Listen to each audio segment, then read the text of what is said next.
Why do you want to work out? What is your goal? The most important thing is that you have a vision, that you have a goal. Because without that vision and without that goal, again, you're drifting around and you're never going to end up anywhere. People don't become successful just by accident. Maybe the guy that found gold in California and started the gold rush, but don't count on that. That's the one in a lifetime kind of a situation. So you got to really have a specific goal, and to me, to have that vision that I want to be Mr. Universe, that I want to be the greatest bodybuilder of all time. That was a great vision, and that specifically to look like Reg Park and to be up there on that stage and to lift the trophy overhead and to win the championship over and over and over again. So that was a great goal. You have to have a goal. Now, it doesn't have to be that specific goal, but it has to have some goal. This is why I always recommend to people, sit down, take your time, and start thinking about, why do you want to work out? What is your goal? And that can be as crazy as it is. It could be, I want to impress girls. If that's your goal, so be it, but it motivates you. It could be that you're emulating a certain, bodybuilder or a certain football player, a certain boxer, whatever it is. Have those pictures put all over the wall like I did when I was a kid.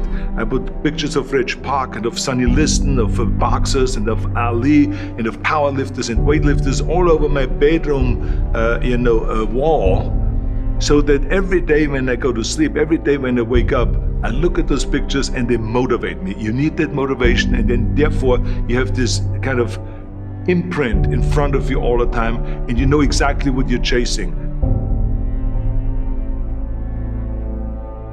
People always come up to me and says, why are you smiling? You're working out 5 hours a day. You're doing the same as the other guys, but the other guys have a sour face. They're pissed off that they have to do another rep or another set or something. I looked forward to another 1,000 reps of sit-ups. I looked forward to another 500 pounds of leg press or squat. I looked forward to doing more and more curls until my arms fall off. Why? Because I knew that every rep that I did and every set that I did and more weights that I lifted, I get one step closer to turning that vision into reality.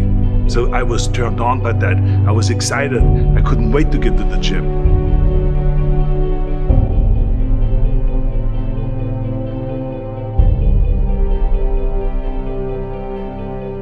I remember that when I weighed 245 pounds, and Bob Rafelson, the director of Stay Hungry, said to me that I'm interested in having you come in for a reading and work on your acting and all this, because I'm interested in having you in a movie to star with Jeff Bridges and with Sally Fields.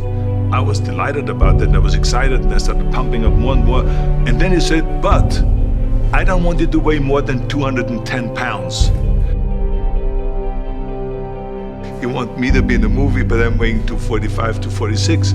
I say, I just won the Olympia, I say, which was 1974, and I was really at my biggest. But he demanded that, and he says, look, it's very simple. On the day we start shooting, he says, I'm gonna put you on a scale, and if you don't make the 210, you're out, because I have someone else in mind.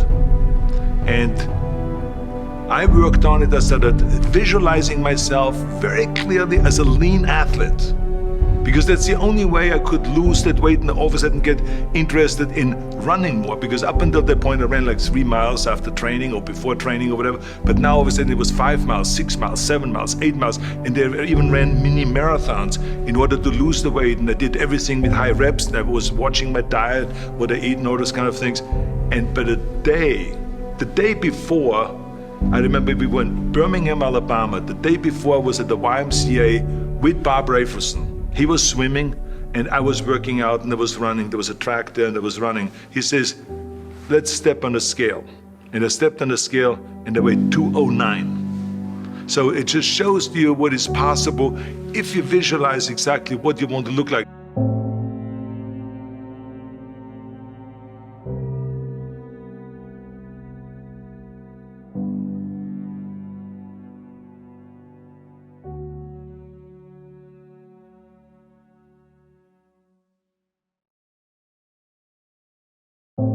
And there was no room for any kind of like, well, I can't get my act together or anything like this, because there's only a certain amount of time. But the key thing again is have the clear vision. Have the specific goal of what you want to accomplish, because then you never go to the gym and you say, the day I feel down a little bit, I don't know what it is all about, I don't know my life, I'm confused. No, I tell you that I was a perfect example of someone that was not confident at all.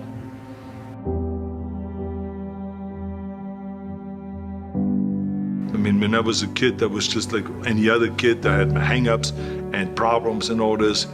But when I joined the weightlifting club and I won my first little trophy because I did the best clean and jerk, and then we went to another meet and I won another little trophy, I started feeling like somebody.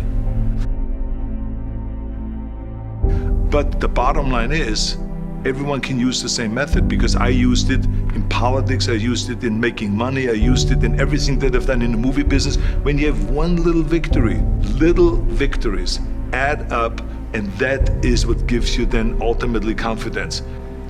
Well, for me, the most important thing always is to have a deadline. So when I, for instance, had a competition, and let's say the competition was in the middle of September, and it was now beginning of summer, so there was no more time to screw around. So there was the time now to get going on a diet, to get going with the training, to not slack off at all, because there was a deadline there. The day of the competition, I had to be in the best shape possible. And I knew that if I come to the competition and I lose because I did not schedule my training the proper way, or I didn't have the right frame of mind, or I didn't give everything, literally worked my butt off, I would be just so angry. So I never wanted to be in that situation. So this is why it was very important to pick that time and to say, this is when I have to be in top shape, and then I work towards that. But it's not just with the competition. I mean, it's the same in the movie business. I mean, to me, it was always a big advantage when I said, okay, my movie starts on April 1, and I have now 3 months, so I have to get really in great shape. So you pick those times. It could also be that you have no movie and you have no Mr. Olympia or no Mr. America, no Mr. Universe coming up or any of those things. But you say to yourself, the summer starts in June. I'm gonna go to the beach in June, and at that time I want to be in great shape. So that creates an urgency that makes you really start training hard and taking it seriously. Because if you don't have a specific plan, then you wander around. I mean, you can have, as I've told you many times, the best ship or the best plane in the world, but if you don't have a specific goal where you want to go and when you want to get there, you just drift around and you never get anywhere. So this is why it is so important to create that urgency and have a specific time when you want to be in shape. Well, I mean, look, everyone has a problem with time, but the day has 24 hours and we sleep 6. Now, I know there's some out there that say, whoa, I need 8. Well, I say just sleep a little faster, because the bottom line is we have 6 hours of sleep, 24 hours are available, so you have 18 hours now available to your work, your family, your hobbies, and also to learn something new or to do something new, which could easily be that you want to learn a new language, or that you want to read as a New Year's resolution, I have to read a book every week, or you say, I'm gonna go and reshape my body. So you're gonna go and take this hour out of your schedule and say, I'm gonna train an hour every day.